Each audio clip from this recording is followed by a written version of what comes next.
Si hubiera que fechar el momento exacto en que todo comenzó, Momo Yaoyorozu no habría podido señalar un instante preciso. No hubo un rayo de luz, ni una revelación dramática, ni siquiera una mirada que cruzara el salón en cámara lenta. Lo de ella y Midoriya Izuku comenzó de la manera más silenciosa y, en retrospectiva, de la manera más absolutamente inevitable. Con un cuaderno. Era el segundo mes en la UA. El salón de la clase 1, todavía olía a pintura nueva y a la tensión cargada de 16 personalidades distintas aprendiendo a coexistir. Momo era vicepresidenta de clase, recién elegida, y todavía cargaba con el peso de ese título como si fuera una armadura que no le quedaba del todo bien. Había entrado a la UA recomendada, lo cual, según sus propios pensamientos a las 2 de la mañana, significaba que quizás no era tan excepcional como el mundo esperaba. Que quizás era una impostora de traje elegante. Ese día, el libro de texto de heroísmo aplicado tenía una sección sobre evaluación táctica en situaciones de rehenes múltiples. Momo tomaba notas metódicamente, con letra perfecta y márgenes impecables. Entonces, por accidente, miró al escritorio de al lado. Midoriya tenía un cuaderno completamente distinto al del libro de texto. Las páginas estaban cubiertas de diagramas, flechas, cifras y análisis que Momo tardó 3 segundos en reconocer como brillantes. No había letra perfecta, había urgencia. No había márgenes impecables, había pasión desbordando los bordes del papel.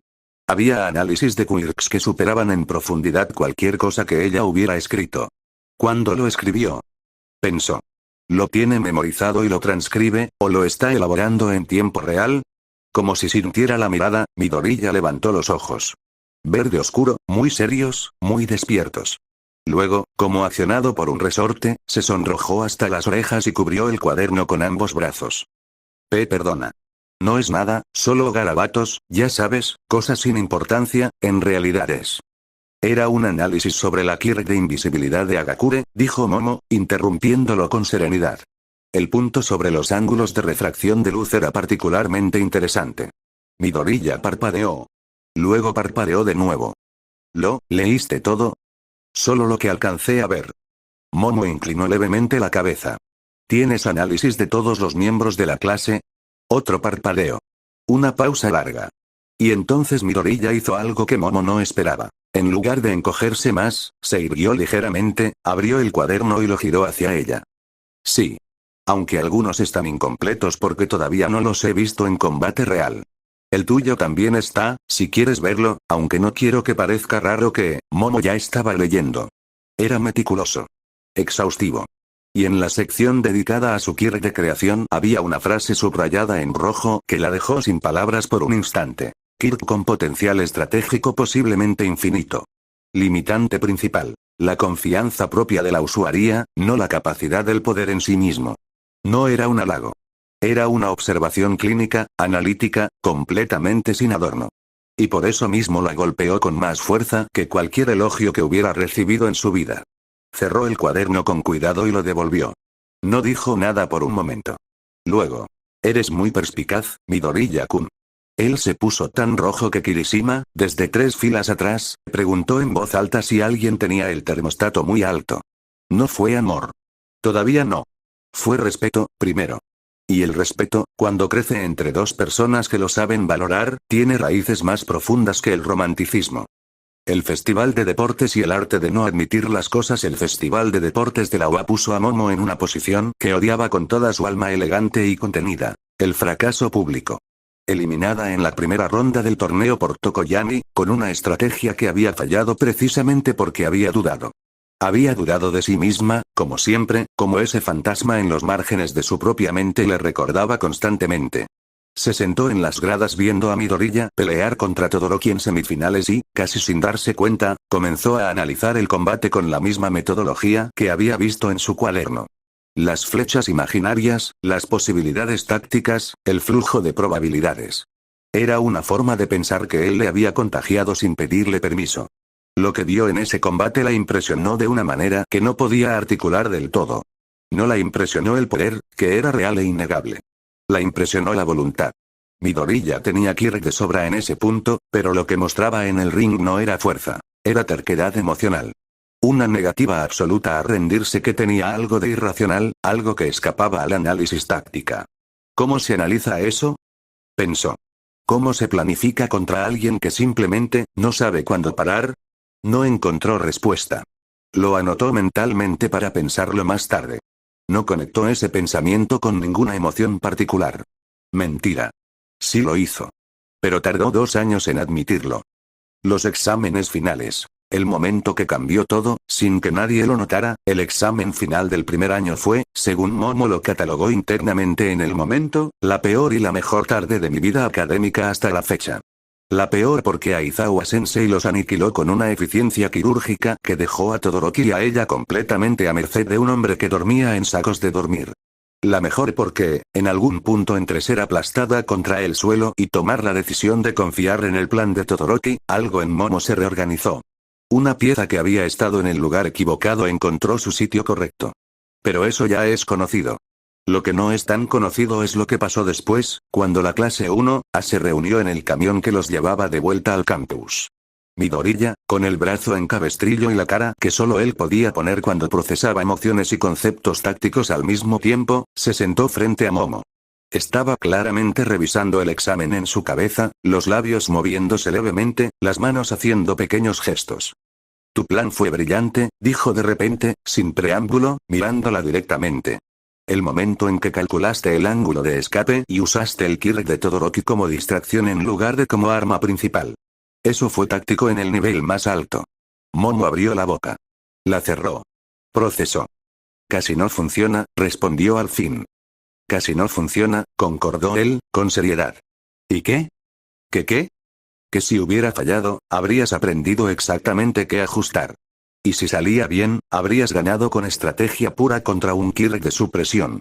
De cualquier forma, el razonamiento era correcto. Momo lo miró durante un tiempo que, objetivamente hablando, fue demasiado largo para considerarse socialmente neutral. Eres muy extraño, Midoriya-kun, dijo al fin. Sí, concordó él, sin ningún signo de ofensa. Eso me han dicho. Todoroki, sentado junto a Momo, observó el intercambio con la expresión de alguien que está catalogando información para uso futuro. No dijo nada. Todoroki casi nunca decía nada. Pero en algún rincón de su mente bien organizada, registró el intercambio y lo archivó bajo una categoría que todavía no tenía nombre. Parte segundo. La OA, la guerra y el lento tejido de algo irrevocable. El campamento de verano y la noche sin dormir. El campamento de entrenamiento en el bosque fue, en términos generales, un desastre con varios niveles de narrativa. Villanos, caos, secuestros, Bakugou en manos enemigas. Pero en el margen de toda esa tragedia había un momento pequeño que Momo guardaría en algún lugar sin etiqueta por los siguientes 3 años. La noche anterior al ataque, que naturalmente nadie sabía que iba a ocurrir, Momo no podía dormir. Las cabañas de chicas olían a repelente de mosquitos y los sonidos del bosque eran completamente distintos a los de su casa en el distrito de Musutazu. Se sentó en el porche trasero con un blog y comenzó a repasar técnicas de síntesis. Escuchó pasos. Esperaba que fuera Hirou Agakure. Era Midoriya, con su cuaderno verde y una linterna frontal de las que usan los campistas, caminando con la mirada perdida en sus propias notas. Se detuvo al verla. Ella lo miró. Él miró hacia otro lado y luego hacia ella de nuevo. No podías dormir, dijo él. No era una pregunta. No, confirmó ella. ¿Tú tampoco? Nunca puedo. Se sentó en el escalón inferior, lo suficientemente lejos para que la distancia fuera apropiada pero lo suficientemente cerca para poder hablar en voz baja. ¿Estás repasando síntesis?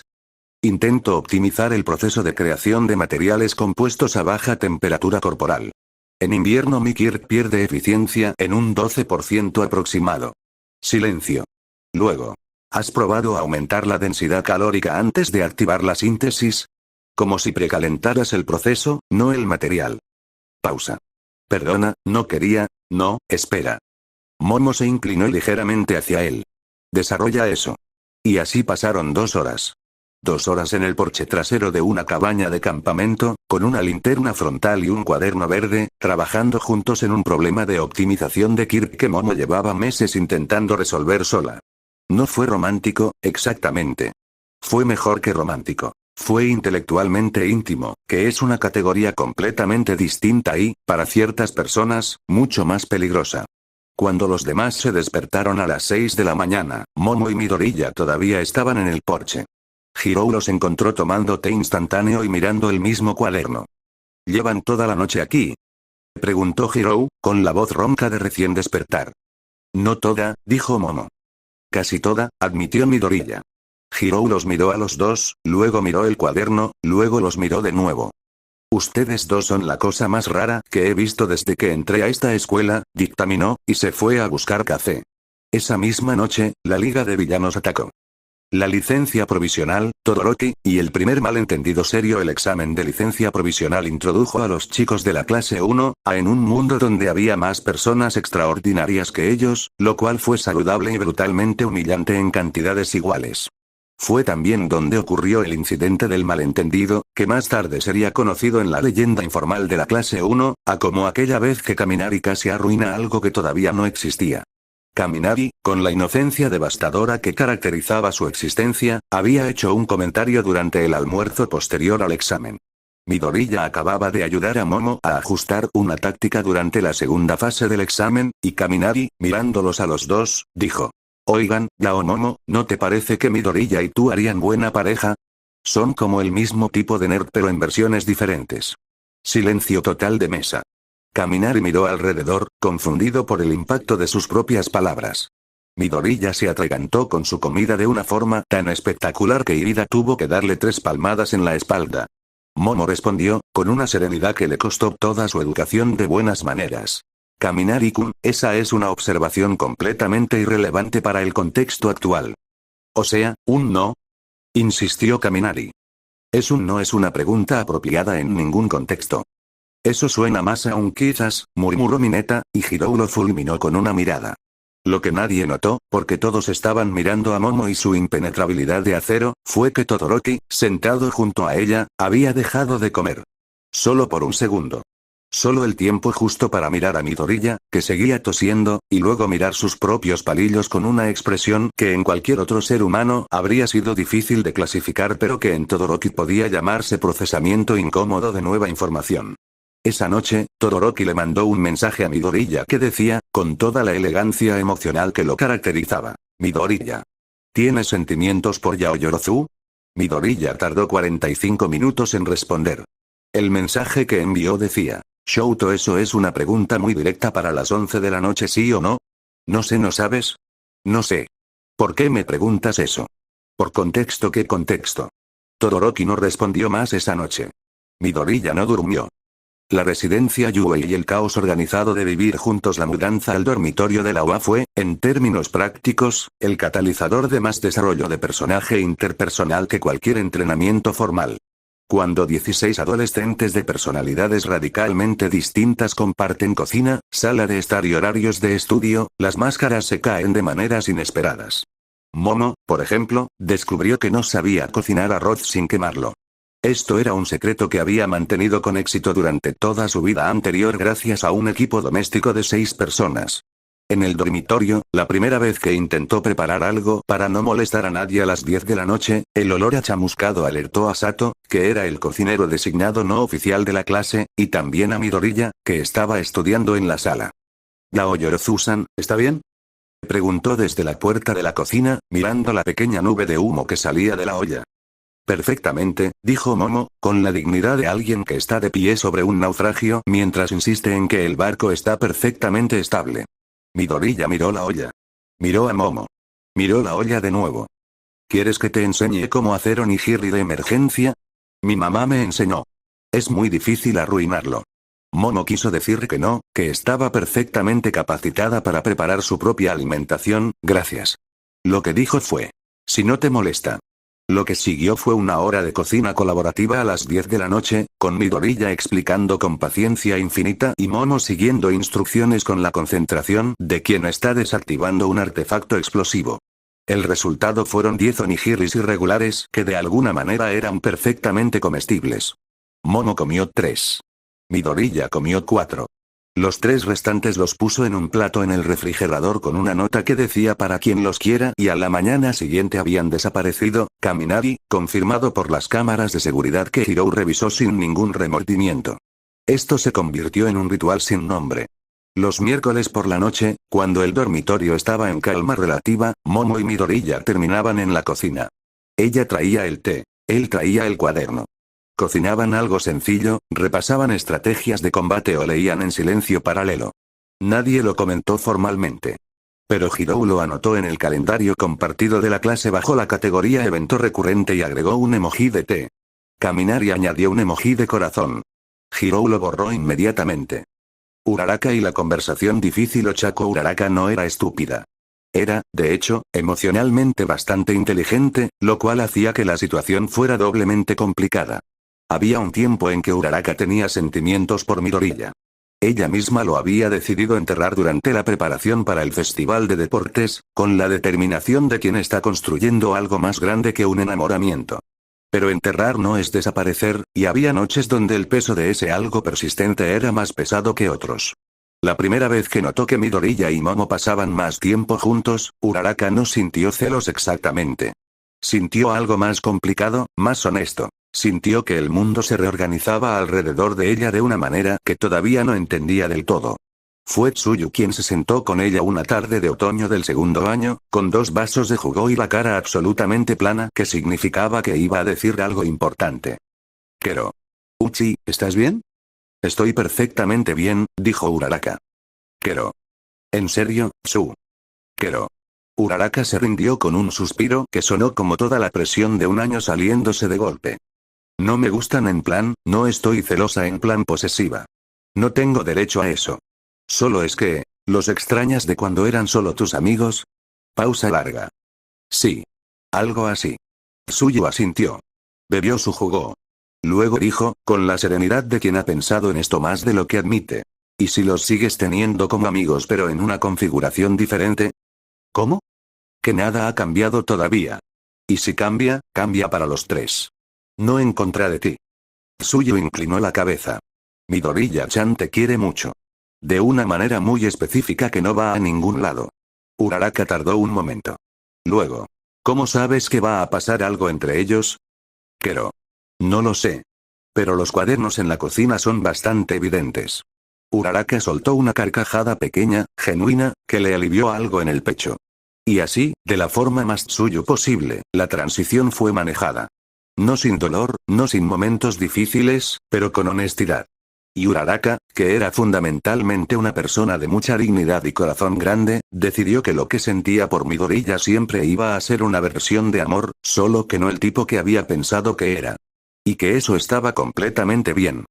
La oscuridad del tercer año. Stein, Shigaraki y el costo de todo el tercer año en la UA fue cuando la guerra se volvió real. No de golpe, sino en incrementos. Un ataque aquí, una ciudad perdida allá, el ejército de liberación, la guerra de Paranormal Liberation, y finalmente, el peso absoluto de la batalla final contra Shigaraki y All for One. Durante este periodo, la relación entre Momo e Izuku se tensó de formas que ninguno de los dos había previsto. No entre ellos, sino alrededor de ellos. El mundo se estaba rompiendo, y cuando el mundo se rompe, las prioridades se clarifican de maneras brutales. Momo era, en combate, un pilar logístico de primera línea.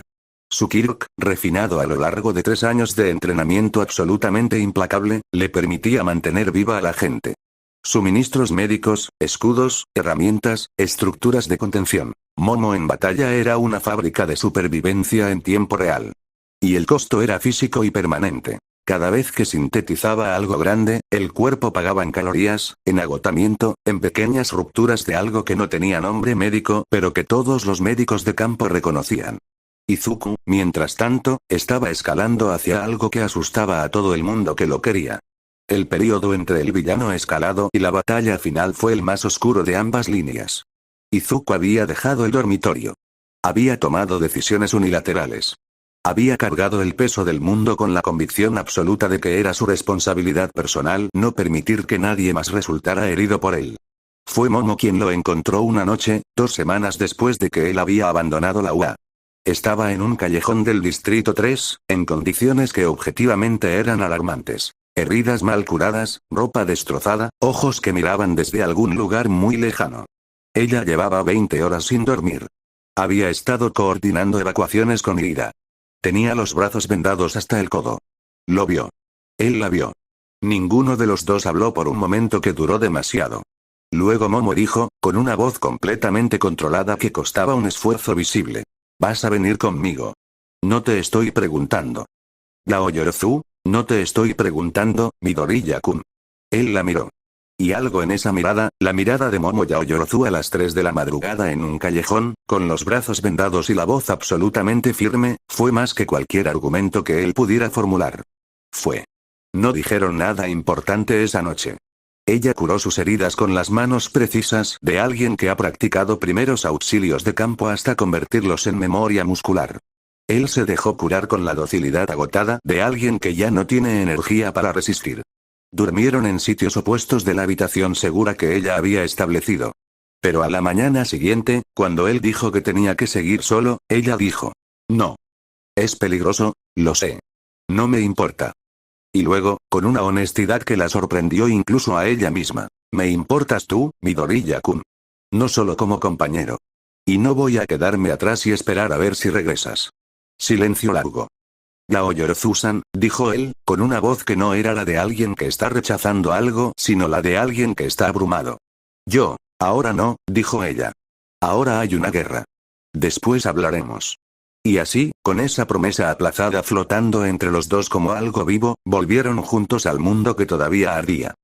Parte 3. Después de la guerra, noviazgo, matrimonio, embarazo. El final de la guerra no sonó como una victoria. Sonó como silencio. La clase 1, contó sus heridas. Físicas, que eran muchas. Emocionales, que eran más. All-Might estaba vivo pero permanently sin poder, una figura del tamaño del mundo reducida a carne humana ordinaria. Shigaraki había sido contenido. All for One, neutralizado. El precio había sido tan alto que nadie sabía exactamente cómo celebrarlo. Los meses que siguieron fueron de reconstrucción en todos los sentidos posibles. Izuku pasó 3 semanas en el hospital. Momo pasó las primeras 2 semanas yendo todos los días, con la excusa de coordinar los informes de recuperación de la clase 1, a que nadie le creyó ni por un segundo. El día que él recibió el alta, ella estaba en el pasillo. Él salió y la encontró ahí, con una bolsa de comida casera que obviamente había hecho con la ayuda de Sato, porque la cocina de Momo seguía siendo impredecible, y una expresión que en cualquier otra persona habría sido llamada nerviosa, pero que en Momo Yaoyorozu parecía más una forma de dignidad que se estaba tomando su tiempo. Dijiste después hablaremos, dijo él, antes de que ella pudiera hablar. Momo parpadeó. Sí. Bueno. Izuku tomó la bolsa de comida. La miró. La miró a ella. ¿Hablamos? La conversación más torpe del siglo. Lo que siguió fue, sin exageración, la conversación más torpe que 2 personas brillantes habían tenido en la historia de las conversaciones adultas. Se sentaron en una banca del jardín del hospital. Era una tarde de otoño, fresca y con la luz de ese color particular que tiene el sol cuando ya está bajando. Izuku tenía la bolsa de comida en el regazo. Momo tenía las manos perfectamente cruzadas sobre las rodillas, postura impecable, lo que significaba que estaba absolutamente nerviosa. Yo primero, dijo él. De acuerdo, dijo ella. Pausa de 30 segundos. No, espera, tú primero, dijo él. Pensé que ibas tú primero. Sí, pero cambié de opinión. Momo cerró los ojos brevemente. Los abrió. Midoriya-kun, en los últimos 3 años he compartido contigo más tiempo de trabajo intelectual genuino que con ninguna otra persona. He confiado en tu criterio táctico en situaciones donde el criterio táctico era la diferencia entre vivir y no vivir. Y durante la guerra, la idea de que algo te pudiera pasar de manera permanente producía en mí una reacción que no era la que produciría la pérdida de un compañero. Era algo considerablemente más desestabilizador que eso. Pausa. Eso fue muy preciso, sí. Iba a decir valiente. Momo lo miró. ¿Valiente? Sí. Porque yo llevo como... Izuku frunció el ceño calculando. 2 años tratando de ordenar qué es lo que siento y no he podido articularla así de claro ni una vez. Se pasó una mano por el pelo, gesto nervioso puro. Pensé en ti todo el tiempo que estuve solo. No solo como compañera de estrategia, no solo como amiga, aunque también eso, pero era más que eso, y yo no quería que fuera más que eso porque pensaba que era peligroso, para ti. Por lo que soy. Por lo que cargo. One for All, el Kirk heredé, los enemigos, el objetivo. Momo lo miró durante un momento largo. Midoriya-kun, dijo al fin, con una paciencia que era más ternura de lo que pretendía. Tengo un Kirk que requiere que consuma literalmente mi masa corporal para crear material. He estado en primera línea durante 3 años. La semana pasada me cayeron encima los escombros de un edificio de 6 pisos. Pausa. No me estás protegiendo de nada que yo no haya aceptado ya. Izuku la miró. Eso no hace que me preocupe menos. No. Pero sí hace que tu argumento sea inválido. Otro silencio. Luego, muy despacio, Izuku sonrió. No la sonrisa forzada de la OA, no la sonrisa de héroe público que había aprendido a usar. La sonrisa real, la pequeña y un poco torcida que tenía cuando algo lo sorprendía genuinamente. ¿Quieres intentarlo? Dijo él. ¿En serio, así, directo? ¿Quieres ver qué pasa? Momo tardó exactamente 3 segundos en responder. Sí, dijo. Con condiciones. ¿Condiciones?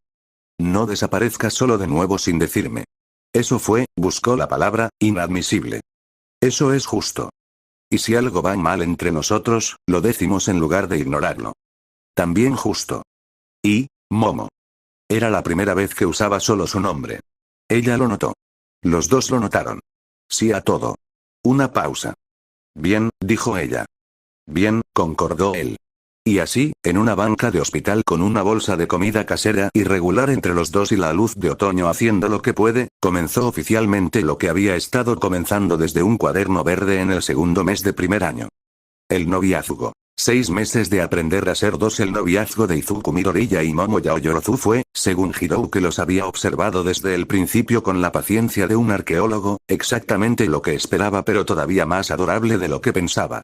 El problema fundamental era simple. Ambos eran perfeccionistas en campos específicos y completamente desastrosos en otros.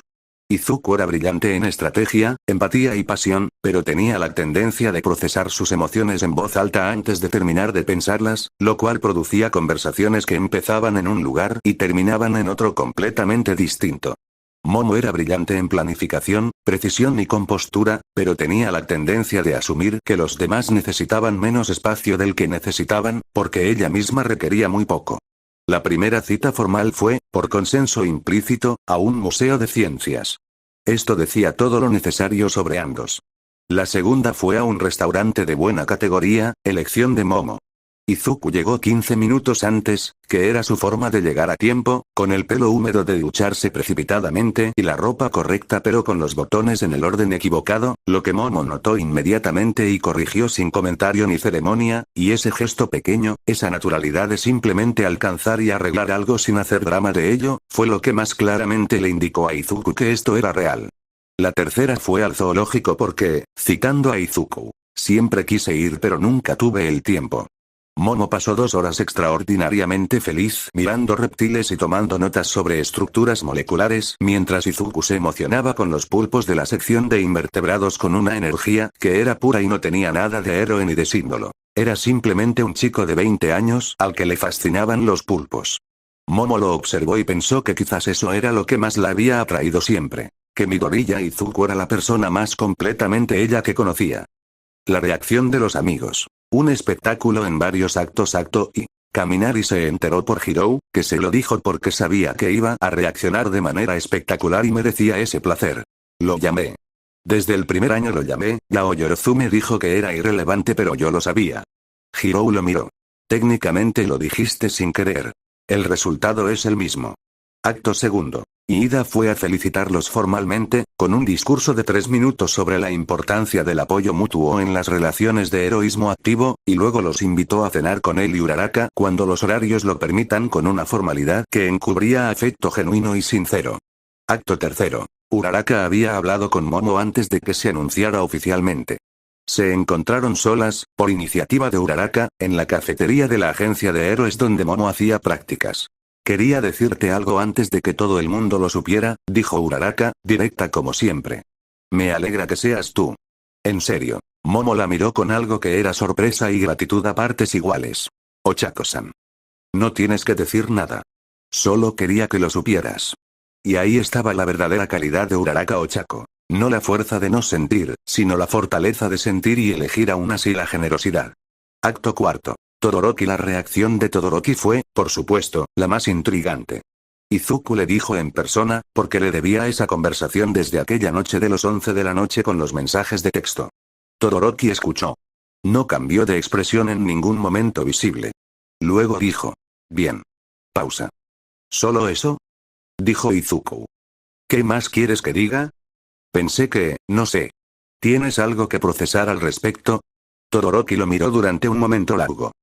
Yaoyorozu es una de las personas más competentes que conozco, dijo al fin.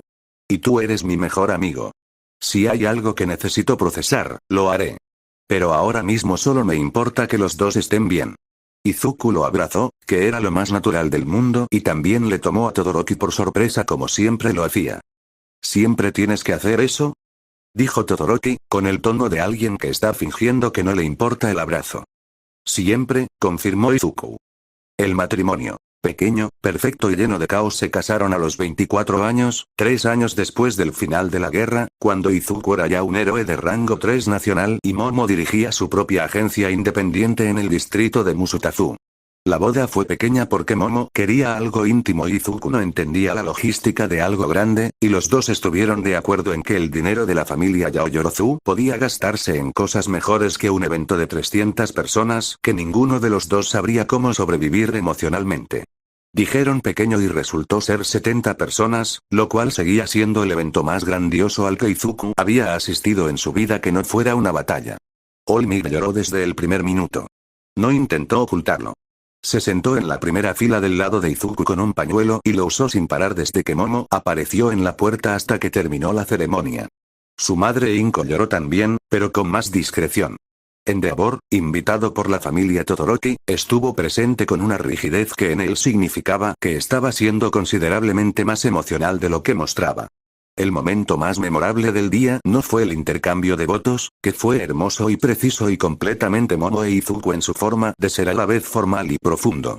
El momento más memorable fue cuando Kaminari, que había sido elegido por alguna razón que nadie podía recordar ya para controlar la música, puso la canción equivocada en el momento del primer baile por exactamente 8 segundos hasta que Hiro le arrancó el control. Esos 8 segundos de silencio absoluto de la sala seguidos del murmullo colectivo fueron inmortalizados en todas las fotos donde la clase 1 aparecía al fondo. Momo e Izuku bailaron el primer baile con la clase 1, gritando instrucciones contradictorias desde las mesas y ambos riendo lo suficiente como para que la coreografía que Momo había practicado durante semanas quedara completamente irrelevante. Fue perfecto. El embarazo. Nada sale como se planea. El primer embarazo no estaba planeado. Esto es importante establecerlo porque Momo Yaoyorozu era la clase de persona que planeaba absolutamente todo, y la idea de que algo de esta magnitud ocurriera fuera de plan la dejó, durante las primeras 48 horas, en un estado de parálisis mental que era completamente nuevo para ella. Izuku se enteró cuando llegó a casa y encontró a su esposa sentada en la cocina, con la prueba de embarazo en la mesa, mirándola con la expresión de alguien que está resolviendo una ecuación que no había visto antes. Izuku miró la prueba. Miró a Momo. Miró la prueba de nuevo. ¿Estás? Sí. Silencio. ¿Cuándo?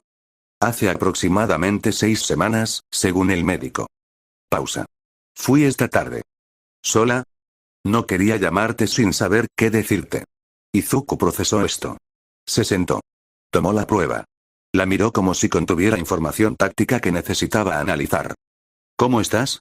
Dijo al fin. Momo abrió la boca. La cerró. Y entonces hizo algo que Izuku podría contar en los dedos de una mano las veces que le había ocurrido. Se le quebró un poco la compostura. No completamente, no de forma dramática, pero en sus ojos había algo honestamente asustado. No sé si voy a ser buena en esto, dijo, muy bajito. En ser madre.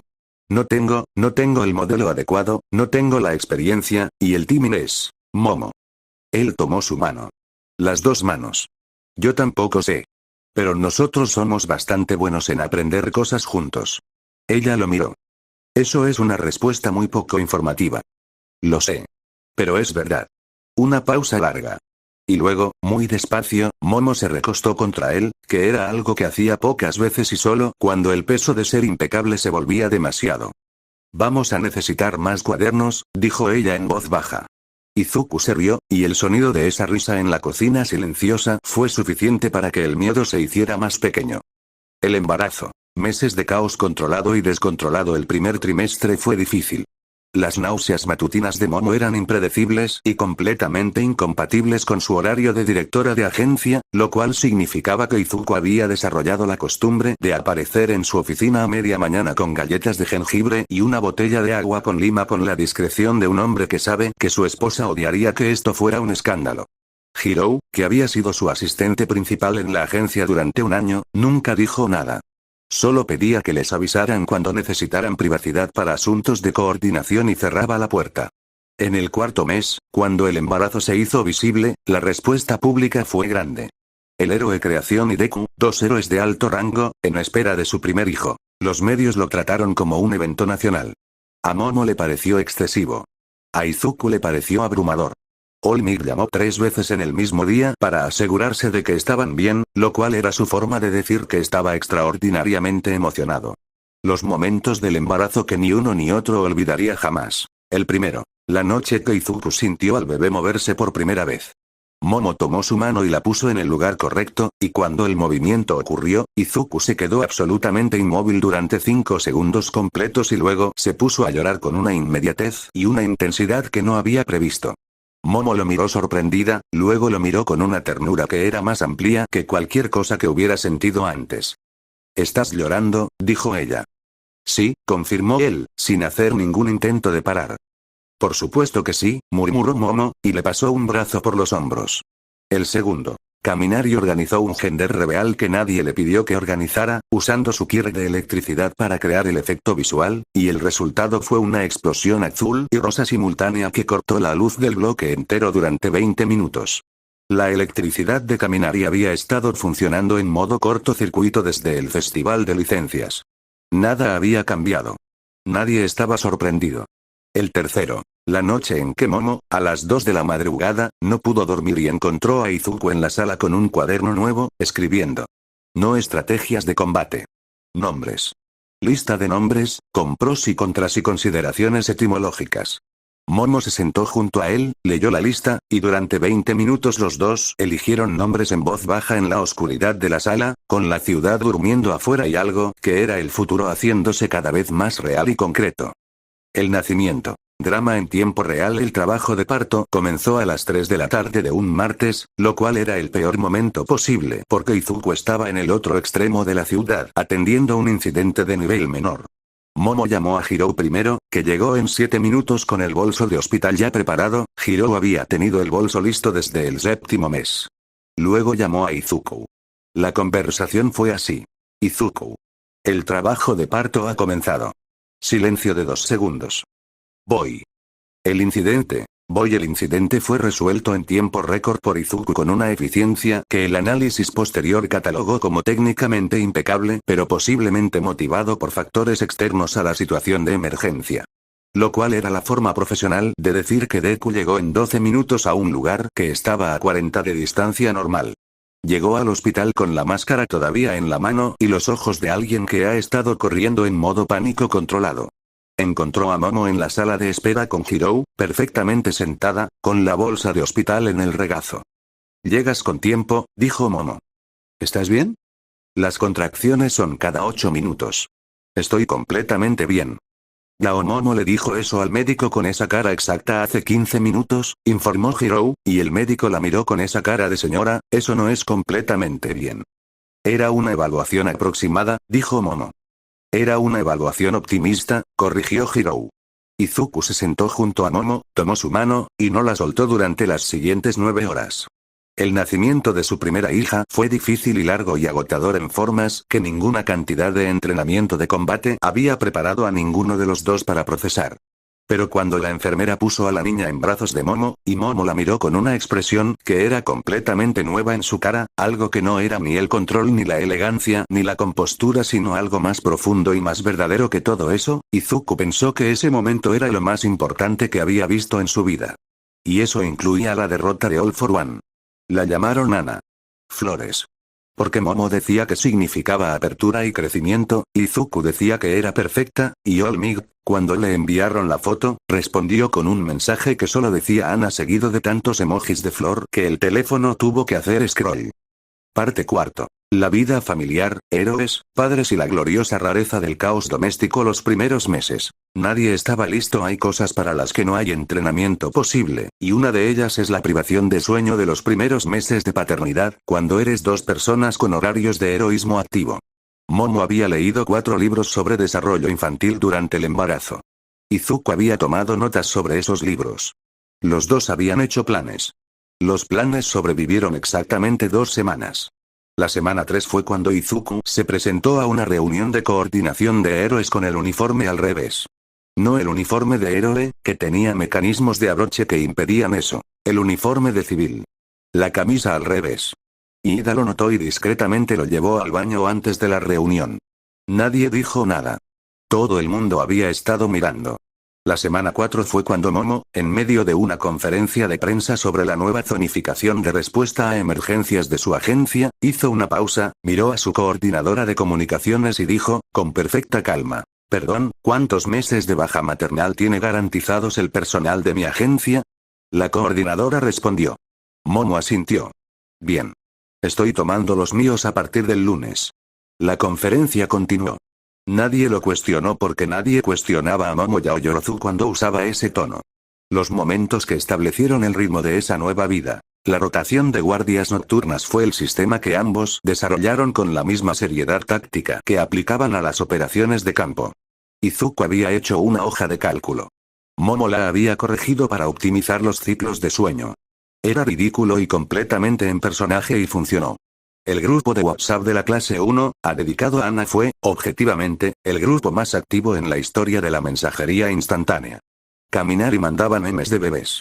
Kirishima mandaba fotos de ropa de bebé con motivos de rocas porque es lo más manly que encontré. Todoroki mandaba preguntas largas y precisas sobre el desarrollo neurológico de los neonatos que Izuku respondía al detalle mientras Momo le miraba por encima del hombro y añadía correcciones. Uraraka y Tsuyu organizaron la primera visita colectiva y llegaron con suficiente comida casera para 2 semanas, porque eran esa clase de personas. La primera vez que Ana sonrió fue a las 6 de la mañana, con Izuku sosteniéndola mientras Momo dormía por primera vez en 4 días seguidos. La sonrisa fue probablemente un reflejo involuntario, como todos los manuales indicaban, pero Izuku tomó una foto, se la mandó a su madre, a Olmig, a Todoroki, a Ida y a Hiro antes de que Momo se despertara. Para cuando ella abrió los ojos, había 7 respuestas en el teléfono de él. El segundo hijo. Esta vez con más preparación, y más caos, el segundo embarazo, 2 años y medio después de Ana, fue planeado. Esto no lo hizo menos caótico. La diferencia fue que esta vez ambos sabían lo que les esperaba, lo cual generaba una ansiedad distinta pero igualmente presente. Izuku pasó el tercer trimestre revisando compulsivamente la logística doméstica. Momo pasó el segundo trimestre delegando agresivamente responsabilidades en su agencia para poder tomar la baja con más anticipación esta vez. También fue el embarazo donde Ana, que tenía ya 2 años y medio y había heredado la verbosidad de su padre con la precisión de su madre, comenzó a hacer preguntas. ¿Por qué el bebé está dentro? Preguntó una mañana, mirando el vientre de Momo con la seriedad de un pequeño investigador. Porque todavía está creciendo, explicó Momo. ¿Como una planta? Momo consideró esto. De cierta manera, sí. Ana lo pensó. Luego. ¿Le podemos poner agua? Izuku, desde la cocina, se atragantó con su café. El segundo hijo nació de noche, en un parto más rápido y no necesariamente por eso más sencillo, y cuando lo pusieron en brazos de Izuku por primera vez, el chico miró a su padre con una expresión que era absolutamente seria para ser un recién nacido. Izuku dijo, en voz muy baja. Hola, Ren. Ren. Calma. Paz. Momo había insistido en ese nombre con la misma firmeza tranquila que caracterizaba todas sus decisiones importantes. Izuku lo había encontrado perfecto desde el primer momento. La vida con 2 hijos. Los años del caos glorioso. Ana y Ren eran, en términos de personalidad, los hijos más predeciblemente impredecibles que 2 personas como Momo e Izuku podían tener. Ana, a los 4 años, tenía ya manifestaciones tempranas de un Kirk que combinaba aspectos de síntesis de materiales con algo que parecía análisis estructural instantáneo. Podía sentir las propiedades de los materiales que tocaba. Esto significaba que sabía exactamente qué tan fuerte era la silla en la que estaba parada antes de saltar desde ella, y saltaba de todas formas porque era también, indiscutiblemente, hija de Izuku. Ren, a los 2 años, mostraba señales tempranas de un killer de velocidad refleja que hacía que atrapar objetos que se caían fuera instintivo, natural y completamente sorpresivo para cualquier adulto en sus cercanías. Juntos eran, según Hirou que los babysiteaba con una regularidad que nadie había planificado pero todos habían aceptado, una amenaza coordinada de bajo nivel pero alta frecuencia. Los momentos que definieron esa era. El desayuno en la casa Midoriya Yaoyorozu era una institución. Izuku preparaba el desayuno los días que no había llamadas de emergencia. Momo preparaba el desayuno los días en que Izuku había tenido llamadas de emergencia nocturnas. Ana ayudaba con la intensidad de un sous chef de 4 años. Ren todavía estaba en la fase de poner las cosas en la boca para entenderlas, lo cual requería supervisión constante. El resultado era que el desayuno familiar duraba 45 minutos de media, había siempre algún esparcimiento de cereales, y los 2 adultos llegaban al trabajo levemente más cansados, pero con algo en la cara que sus colegas reconocían como felicidad, aunque no se dijera así. Ana descubrió los cuadernos de análisis de Izuku a los 5 años. No el cuaderno de héroe, que estaba bajo llave. Los cuadernos domésticos de planificación que él guardaba en el estante bajo de la sala. Los encontró, los hojeó con la seriedad de un académico en miniatura, y le dijo a su madre. Papá dibuja mucho. Sí, confirmó Momo. Pero los dibujos no son bonitos. Son funcionales. Ana lo consideró. Yo los haré bonitos. Y así comenzó la tradición de que Ana ilustraba los cuadernos domésticos de Izuku con dibujos de flores y figuras de palitos que, a lo largo de los años, fueron volviéndose progresivamente más complejos y más reconociblemente las personas de la familia. La primera vez que Ana preguntó si papá era un héroe de verdad fue una tarde en que vio un reportaje en las noticias.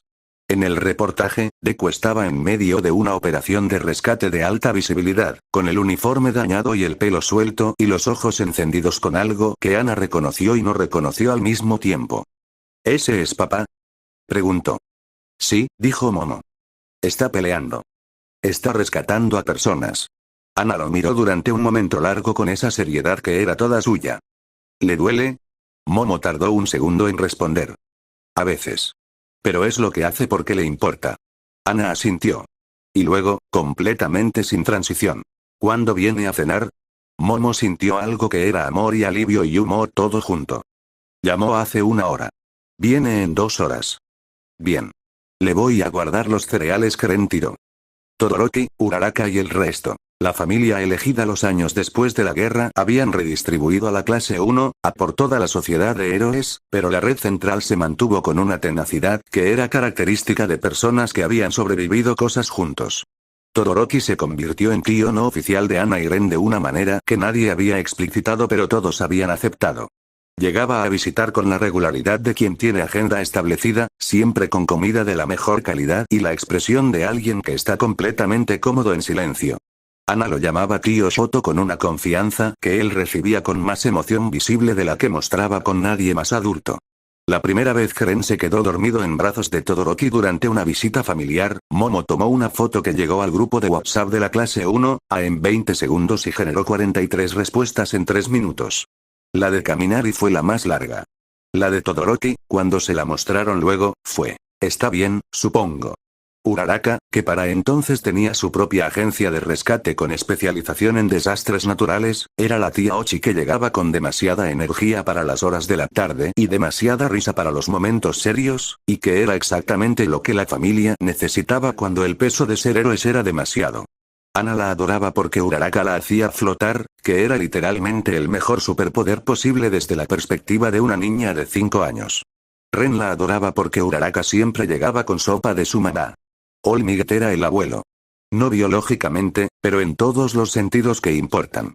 Llegaba a las reuniones familiares con su tamaño humano ordinario y su cara de All Might feliz que era completamente transparente, y jugaba en el suelo con Ana y Ren con una entrega que hacía llorar a Inko Midoriya regularmente. Inko, que era la abuela verdadera, había aceptado a Momo con la misma ternura inmediata que aplicaba a todo lo que amaba, y la relación entre las dos mujeres que amaban a Izuku de maneras completamente distintas era una de las cosas más cálidas de la vida doméstica de los Midoriya. La señora Yaoyorozu, madre de Momo, había tardado más.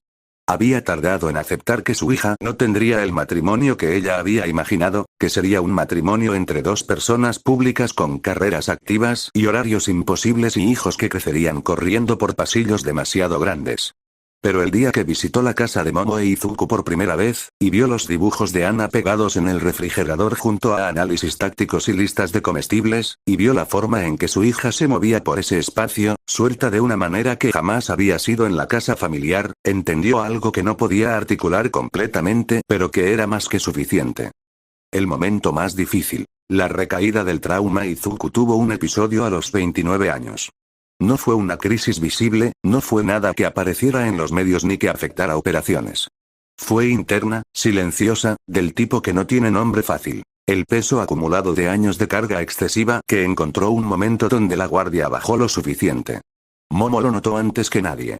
Era su habilidad más fina. Leer a Izuku cuando él no se leía a sí mismo. Una noche, cuando los niños dormían, lo encontró sentado en la sala oscura con el cuaderno viejo en el regazo, el primero, el que había sobrevivido todo, y algo en su postura que era diferente. Se sentó a su lado sin decir nada por un momento.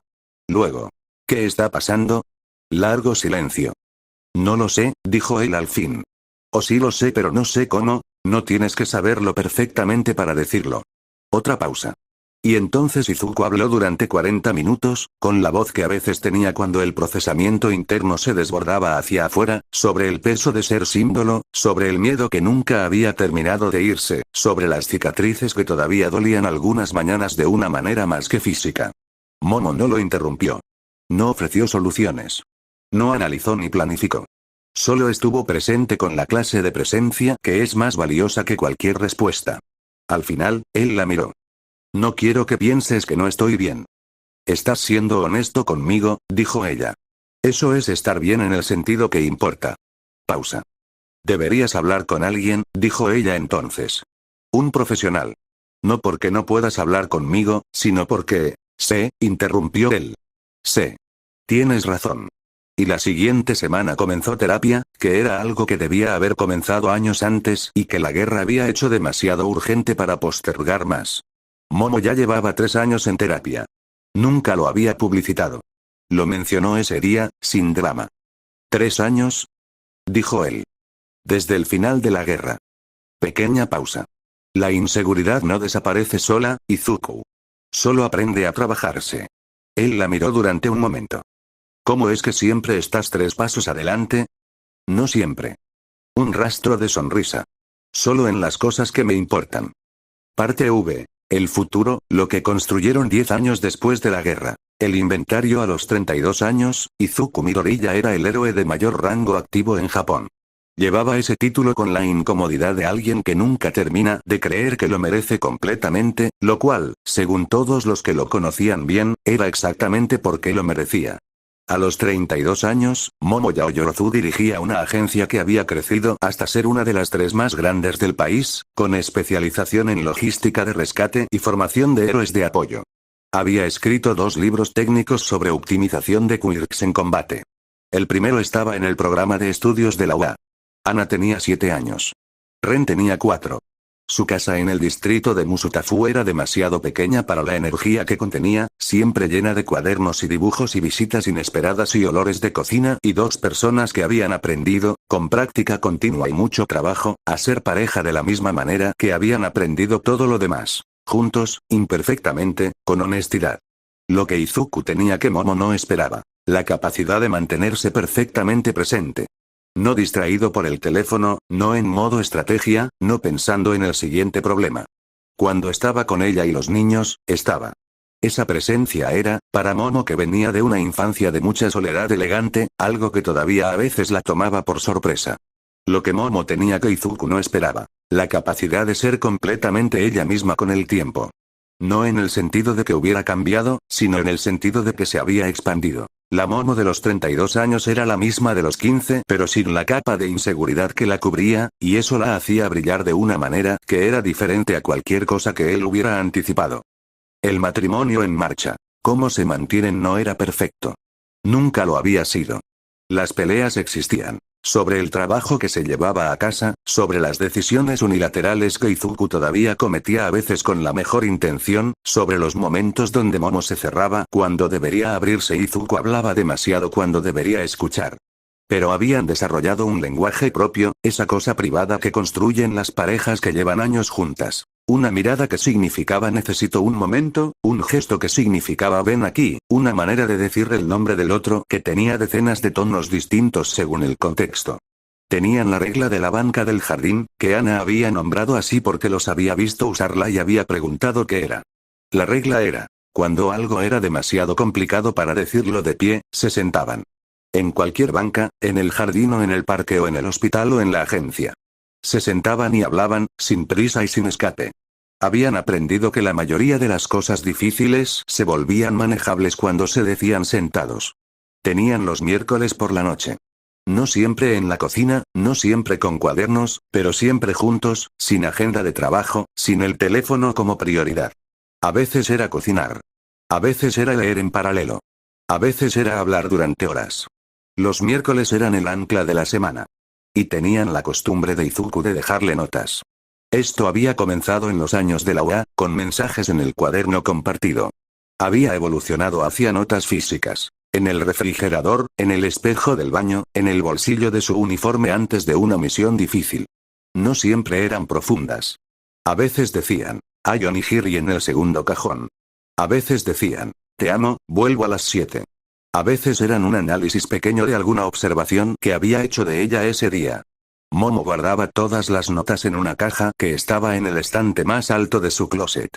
Izuku sabía que existía la caja. Nunca lo mencionó.